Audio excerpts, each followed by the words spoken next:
I'm going to go ahead with the meeting beginning ritual now. 起立，面向佛堂，参加先鞠躬，一鞠躬，再鞠躬，三鞠躬，参加各位的传习鞠躬，开班一鞠躬，请坐下。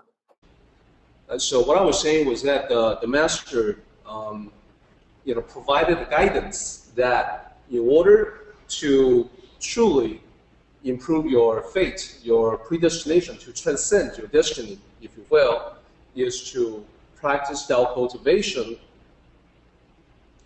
Fortune tellers will oftentimes try to help people by telling them that, do this, do that. Don't do this, don't do that, and this will help improve a negative fate, negative destiny that's coming up for you. So that's treating the symptom. The cure is self-cultivation. For the people that don't really do that, people who don't really cultivate the Tao, it seems to them like they're predestined, like there is a negative fate that's been foretold to them. They want to avoid it, but sometimes the very actions that they take to avoid it are the actions that take them to it. They cause it for themselves. So it seems as if there's some sort of a destiny they cannot escape. So in the Tao, the idea is simple, that for the conventional mindset, for most people, that may be true. But for someone who understands the Tao and cultivates the Tao, not only do you improve your destiny in the context of emphasizing the positive, reducing the negative, but you get to the point where you begin to author your own destiny, which is very powerful. That is, by heading out in a certain direction, doing certain things consistently every day, that you will forge a path of your own, that you can blaze a trail of your own choosing and not be subjected to the whims of fate at all. So that will be a message that I am very interested in giving to everyone in the context of transforming negative karma. People do ask from time to time that, oh, hey, Derek, I know that I have incurred karma, negative karma in the past. I feel very remorseful. I truly regret my past actions. How can I avoid the repercussions, the consequences of the negative karma? And usually I have to deliver the bad news that, well, you can't. Not really. The negative karma will get caught up to you. It'll catch up with you. Now, I happen to know, in the same way that I know that Tao cultivation will help you author your own destiny, the idea is the same, and it's the same basis in the karmic laws, and that is, if you were truly remorseful, if you truly regret your past actions, and you begin to take actions to remedy that past action, now it could be as simple as getting in contact with someone to render a sincere apology, okay? That could be the first step, and you would also need to make restitution to the best of your ability. You have to be willing to repay your debt, not just your debt, but debt plus interest, which may be several times the debt. You have to be absolutely willing to do that. Now, if you are ready and willing to do that, sometimes a divine thing happens, a delightful and divine thing happens, and that is forgiveness. Because of your sincere effort and your sincere, remorse in atoning for your past actions, people will say, well, okay, well, I can see that you are serious about this. I'll tell you what, let's just forget about the past. When something like that happens, you end up discovering that you don't have to do as much as you thought you had to do before to remedy for the past wrong. But the trick is, you must be absolutely, unconditionally, positively willing to do everything and more in order for the possibility of that divine forgiveness to take place, thus shortcutting the whole process of avoiding the negative karma. That's the true avoidance. Now, people always tend to have this idea that, well, I don't want to. I want to just, for my karmic debt, I want to just pay pennies on the dollar. I don't want to pay all of it. I just want to get away with as little as I can. When that is the case, karmic laws will make sure they pay in full, and oftentimes in a painful way, which is why we sometimes say, payback is a fill in the blank. Let me also talk about another topic that Bill touched on, and that is intention. Good intentions, bad intentions. Tao cultivators always proceed to let their actions flow from positive intention. Now, there is another level of understanding above that, and that is the positive intention can still give rise to interference or actions that are not in accordance with the Tao. There is a passage from the Tao Te Ching that's very puzzling for many people. It says that the Tao will protect you from demons. And then in the next line, it says that it will protect you from gods. It's puzzling because the first line is easily understandable. People will say, well, of course, I want to be protected from demons. And then the next line, they're puzzled when they ask, why do I need protection from the gods? If the gods are intending to do me harm, then there will be demons instead of gods. So why do I need protection from both demons and gods? So let me explain, everybody.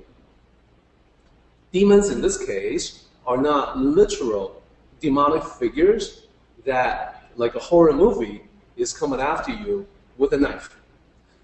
Demon in this case are the demonic thoughts and interactions that we have with other people. In other words, malice, negative emotions, negative intentions, criticism, condemnation, mutual backstabbing. Those are the quote-unquote the demonic forces in our interactions with other people. So how is it that the Tao can protect you from that? In the same way that we have just talked about, where the Tao protects you from negative karma if you truly cultivate. If you truly cultivate, you understand how not to create negative karma in the first place, and for the negative karma that you have created in the past, you know what to do about it to alleviate the consequences or to remedy for your past mistakes. So the Tao can protect you from that. Now, what about the other side? What about protecting from the gods?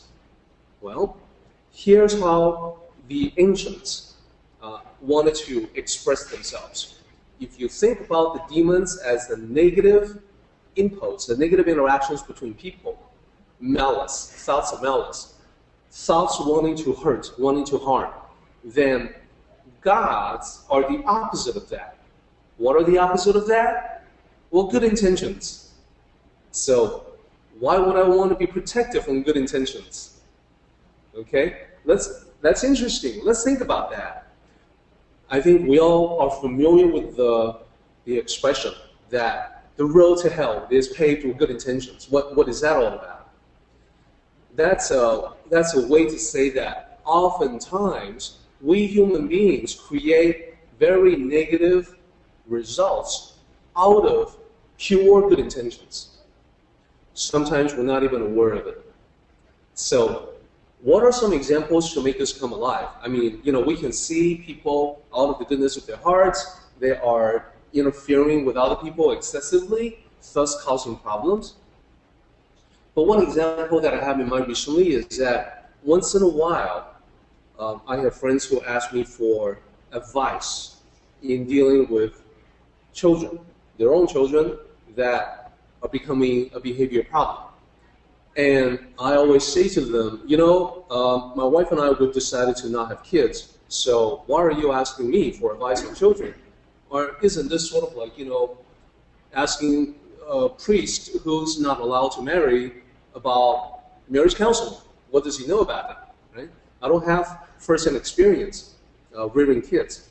But then my friends would insist and say that, well, I appreciate your impartial, objective perspective. Please give me advice. And so then I will observe for a while, and then I will ask some questions. I will ask questions like of my friend, like, you really work super hard to make a living and to provide for your family.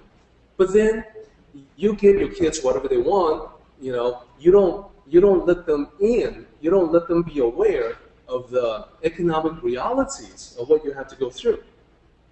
And then my friend will say, well, you see, it's because when I grew up, I suffered greatly from financial hardship and also anxieties because of financial worries.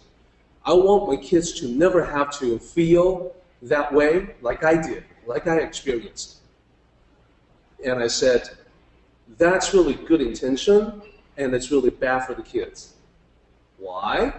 Because the kids, not having been exposed to the financial realities of the world, they themselves, two consequences. One, they themselves are unprepared to step into society and become a fully functional economic unit, a productive member of society. Number two, they never learn the true meaning of gratitude because they have no idea, what it is that you work on, that you worry about, and that you spend all your time doing. So the lack of gratitude and the lack of connection with the economic realities of the world, those were actually at the root of the behavior problems that my friend was noticing. Problems like being rebellious, problems like having their own, talk back, having their own ideas, not wanting to listen to anything else, placing their friends far above their parents, embarrassed of their parents, etc. All of these had the root cause that my friend did not, out of good intentions, did not want them to, understand certain things, know certain things, and it ends up causing more harm than good. So that is those are the gods of good intentions, having a very negative effect.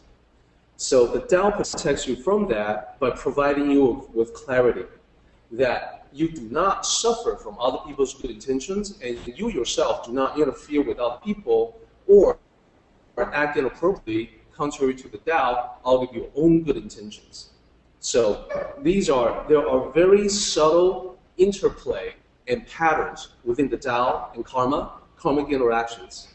As Phil says, it is not something that's easily unraveled from the perspective of a mortal lifetime. Let's go ahead and do the meeting ending ritual, everybody.